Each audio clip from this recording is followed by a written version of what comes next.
كلمني يخرب بيتك قفشتك مين دي؟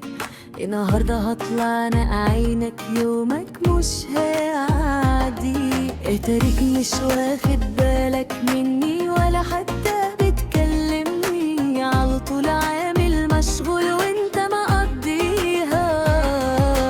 طيب يلا